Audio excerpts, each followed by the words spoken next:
Click the links for Odysee, BitChute, or support my vitally important work on Coffee. You know I'm doing the Lord's work.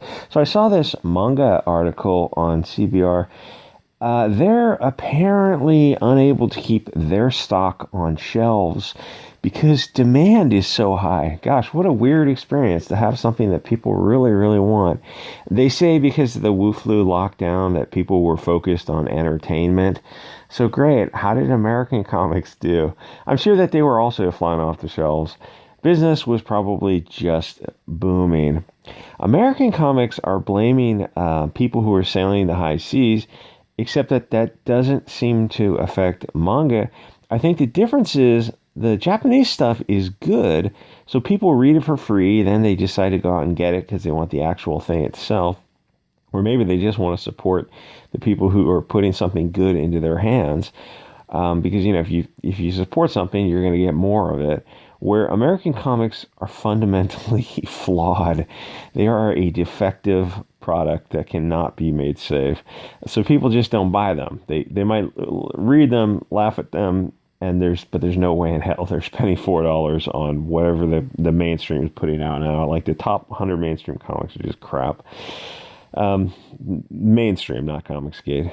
So I'm interested in the culture war and the difference between two industries that on the surface look similar, but once you scratch it, you realize that they only look the same from a distance.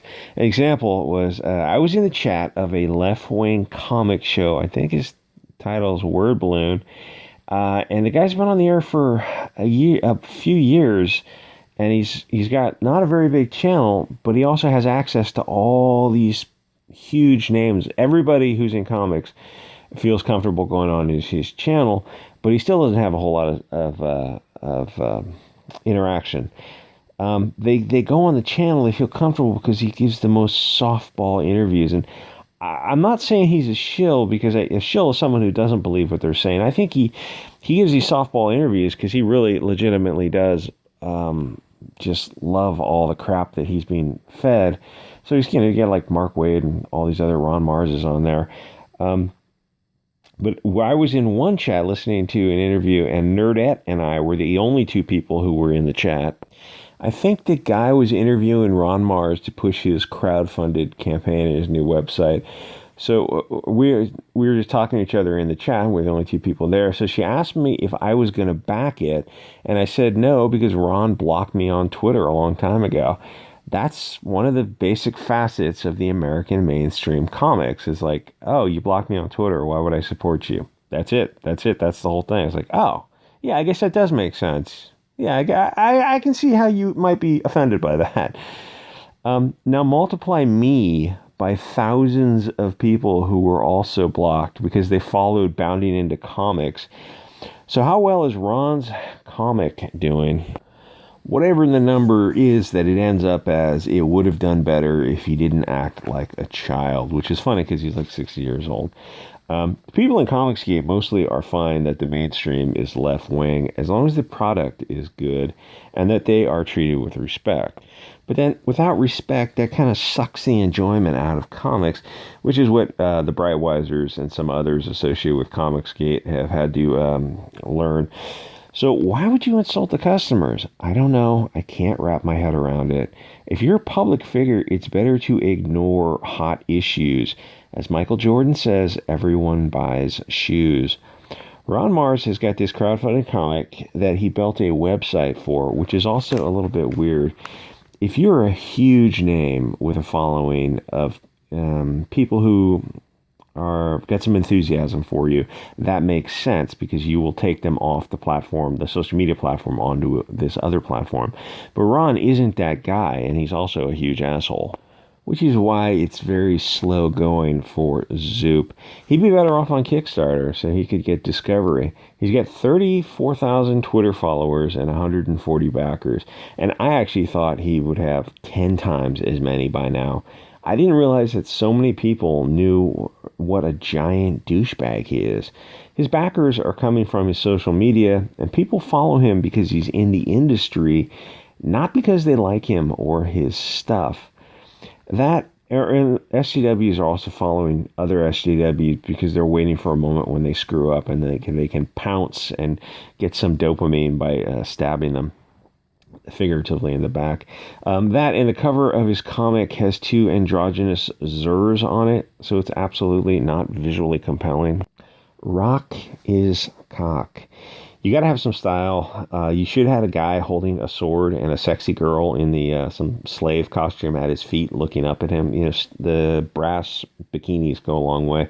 Yes, maybe it's sexist, but it would get some eyeballs, and it would let people know that you're fun. You're hanging it all out, and you're going to have fun, and you're not PC. This lets people know the opposite. This lets people know that there's nothing in this comic. This is just somebody who's drinking the SJW Kool-Aid. He went with a breastless lesbian who's covered in tech.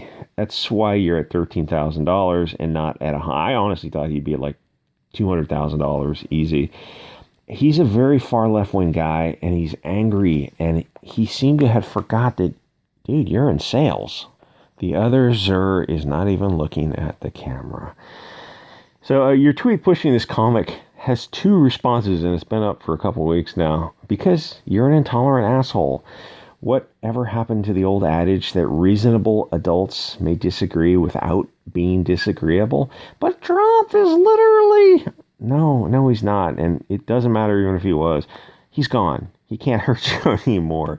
He made you people insane, and he moved on with his life. It's time for you guys to all move on with your life.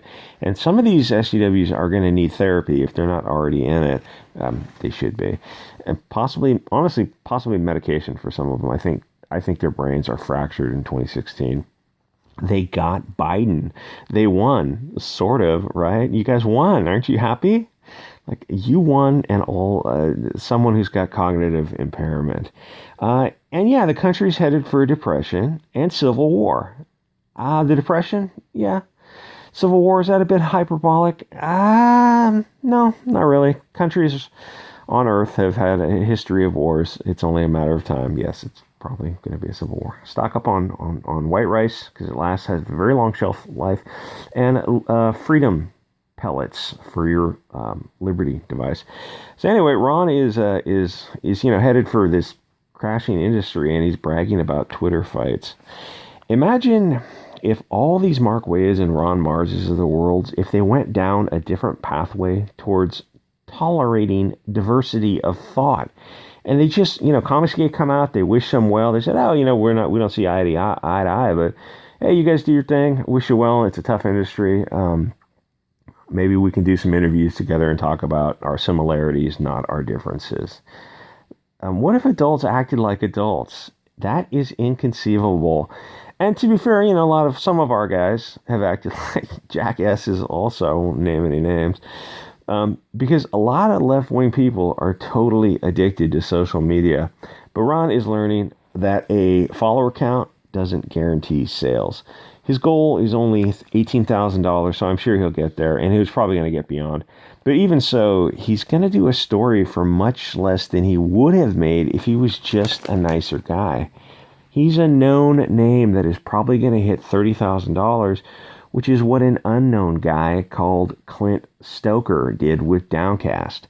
Clint doesn't even have 10% of Ron's Twitter audience, and he's an unknown YouTuber. But what he is smart, talented, and an adult who really wants you to buy his stuff. Clint is not a very well-known guy, if at all, but his first campaign, I think, hit $30,000, and nobody knew who he was. He was just some YouTuber with a guitar in the background. But he didn't go out of his way to tell you how much he hates you. Maybe he does. I don't know, but he keeps it down low, and I don't think he does. Yes, Comicsgate is right-wing, and the mainstream is left-wing. But the difference is Comicsgate comics are all over the map, speaking of, themes for the stories, where the mainstream stuff is all from a left-wing perspective. And if that works, fine. If Ms. Marvel is flying off the shelf, or if Ironheart is... Oh, wait, I think they got canceled. But many moderate people don't feel comfortable with the hatred in the mainstream comics that's directed against them. And that kind of cropped up in the past decade. People, normal people, just no longer felt welcome in something that they had previously supported. Some of the older writers finally took off the mask and showed the customers, not the fans, how much they hate them. And the mainstream started to hire people only because of their purse puppy points, not on merit, which even Stephen King learned to say that he would hire people on merit is now hate speech. It turns out if you hire bad SJW writers, then you'll get bad propaganda, which is as subtle as a tractor. There are purse puppies in the mainstream who write low, and the thing is, if one of them stumbled across this video and made it this far, they would seize on trigger words like purse puppy or that kind of thing, and they would pick up these ancillary points that are not relevant and probative of the main issue, because they could seize on it and they could say, oh, this is something that they shouldn't have said because it's rude. Yeah, but what about the main point? What about the main point? Focus on that, not that it might be coming from an asshole, me. These are purse puppies. And they've got low-selling crap, and they don't get fired simply because they're purse puppies, and they virtue signal. Their mere presence is a virtue signal for these companies. The next thing Ron forgot is that the comics don't sell themselves. You have to push them. That's where the power of the Comicsgate network and free YouTube is. But also, you've got to have your own channel and get a different customer base than the Twitter customer base. And then you make the rounds of the live streams. Like, he is making the rounds, but he's making the rounds of the left-wing live streams. And it turns out that those people don't really care about comics. They just want to get outraged about something. Sales are like 90% of the effort during their first few years. And that's the weird thing that SJWs don't want to do. They hate selling because they know everything they say will be subject to strict scrutiny and they'll get canceled, and that terrifies them. SJWs don't have friends who will back them up. They have backstabbers who are waiting in the wings to destroy them. They are really the most miserable people on earth. They want to form a commune, but they all want to be in charge, which is a problem because they're all totally incompetent and they hate each other and they hate themselves. It's like they just can't lighten up for just a few minutes. Anyway, like, comment, subscribe. Go check out Clint Stoker's Downcast Part 3, which is funding in demand. It's up to $43,000 for some guy you've never heard of. Credit to him for that. I have Downcast Part 1. It's very good. All right, guys. I'll see you on the next episode.